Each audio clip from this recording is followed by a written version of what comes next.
How's it going, everyone? Daniel Rodriguez here, aka Big D. It's time to review Gotham. Season 2, Episode 5, titled Scarification. It's a spoiler review. If you have not seen the episode, go to fox.com/Gotham. Watch the full episode there. It should take me less than 2 minutes to recap the episode, give you my pros and cons, and final score. Let's get right to it, guys. And don't forget other superhero shows I review. The Flash, Arrow, and Supergirl's next week, man. Some Supergirl's next Monday competing against Gotham. Who's gonna win?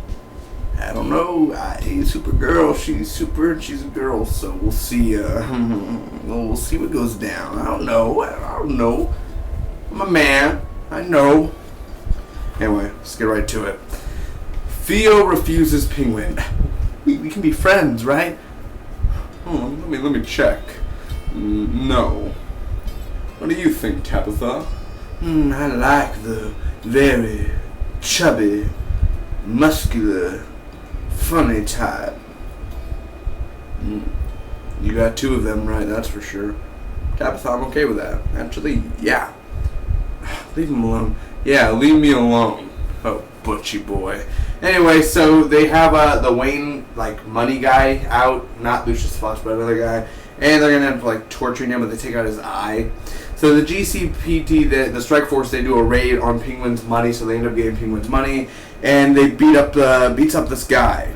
Well, what's going on here? Oh, Penguin beats up this guy, dude, because he's just, pissed, Sir, your money is gone missing. Oh, it's gone missing. Oh, boom, boom, boom. It's crazy, dude. He didn't kill him, but he don't talk smack to Penguin. So anyway, double date ideas. I literally clapped because Nigma was like, "Hi, Jim Gordon." No, I messed up. Hi, Jim. You, Maria Bachrin, whatever her name is, Miss Tompkins. Double date. And I love how Jim was like, "No, we'd love to." And because they're a real couple in real life, and I was just like, oh my god, that dynamic there just feels so real. It feels so real, doesn't it, man? It does. So anyway, the Kat and Butch visit Bridget and Pike, the brothers, and Bridget's a girl, obviously, and she's Bridget Pike. She is technically not by blood a brother or a family of the Pike, but she's in there. And anyway, they're dicks, man, and they're arsenal, so they're gonna arsenal for Penguin, they're gonna work for him. And one Pike is at the store, one of the brothers, and the strike force arrives. He ends up getting shot at, but he has explosives in his pants. Don't ask me why. Anyway, he put the explosives in his pants because he was gonna steal, and they end up shooting Jim. They were radiant, dude. They're like boom, boom, boom, boom, boom, but he got shot with a dynamite right in his dick area, and boom. I was laughing so hard. Oh, God. That was pretty dirty. Oh, my gosh. And I love how Barnes is like, what the hell are you packing? Damn, explosive rounds and everything. God damn it, Jim. Calm down. Seriously, you're going to blow up the whole freaking Gotham. Not funny. Anyway, so the double date goes down, and whatever his name, Nigma, does a toast. Bridget now does Arsenal, the Pike brothers, since the other one died. They let her do it. And she's on the bomb, and she has the eye, and she ends up getting this knife. This knife is very mysterious and very important to Theo Galavan. So she burns herself by accident because of the hype and the feeling and the adrenaline, and her leg is burning, and the brothers are like, well, you play with fire, you get burned. Did she ask for this life? Are you guys really serious? Well, yeah. What do you expect? To play with fire, you get more. You guys are really messed up in the head. You know that, you Pike brothers.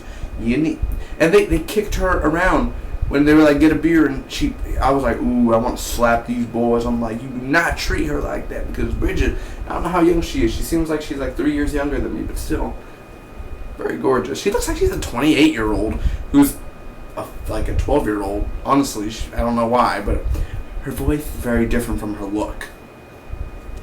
So Selena and Bridget talk, and she's making her costume. Penguin talks to Edwidge, and talking about the old family and Dumas to Galavan. Dumas used to be Galavan's name.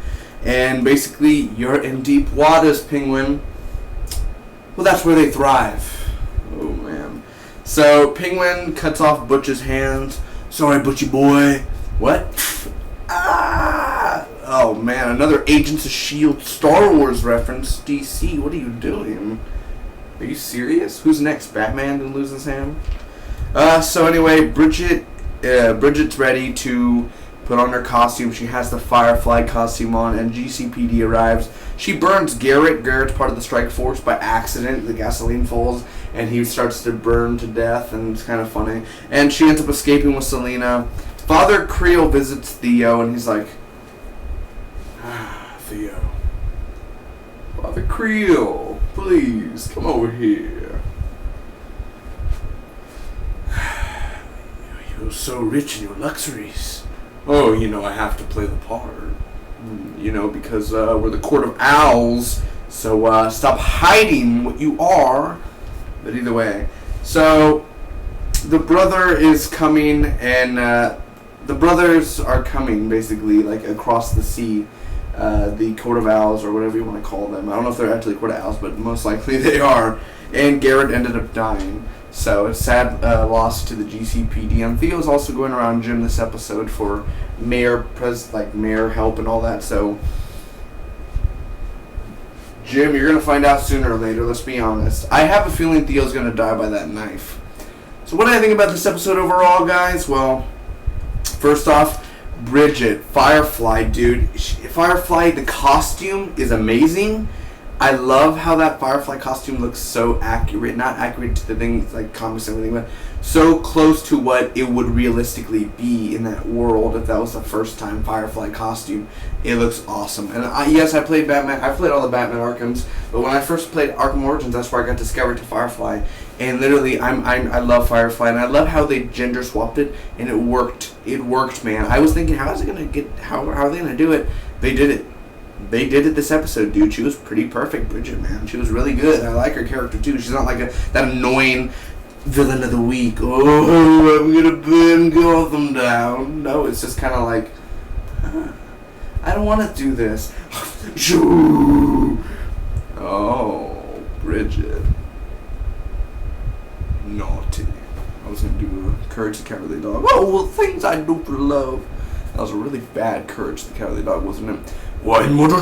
Curses. Anyway, so Penguin as well, man. Holy crap. Penguin was pretty intense this episode. He wasn't actually annoying. He was actually getting stuff done. As in, like, paranoid. Like, he was paranoid, really bad.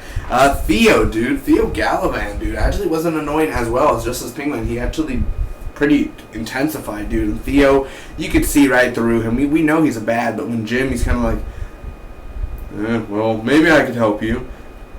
It would be nice if you can. I'll see you around, Jim Gordon. He does know I'm taken, right? I don't know, Jim. I'm just gonna go back to bartending. Walks away. Silence. Cut to black. Gotham. Seems perfect to me.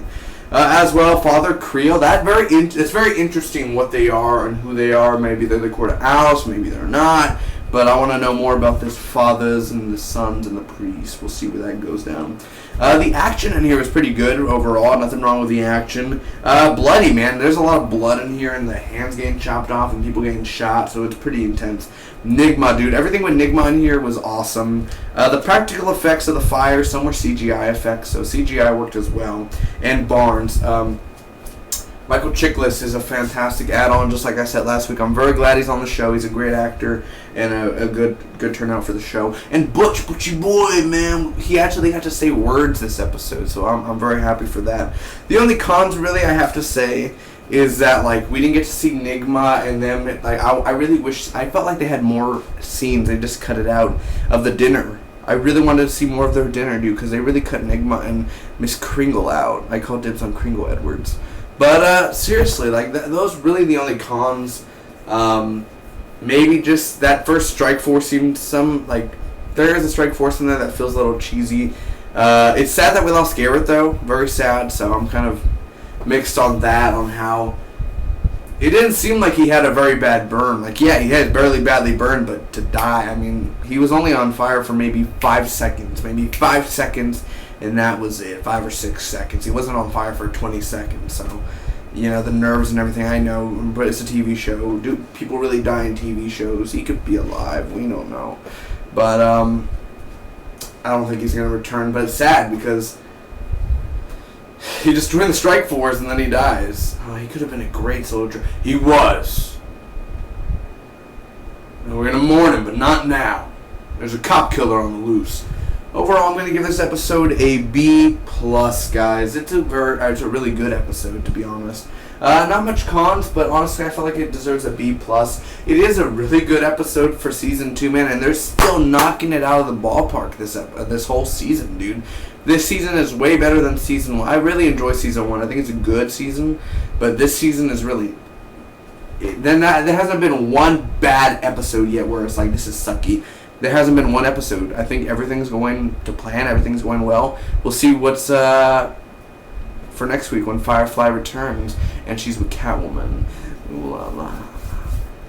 Oh, also, I don't like that they cut Butch hands off. I think that was just stupid, honestly. That whole stuff there was kind of like, great. We gotta go through that now. So, overall, just a B+, guys.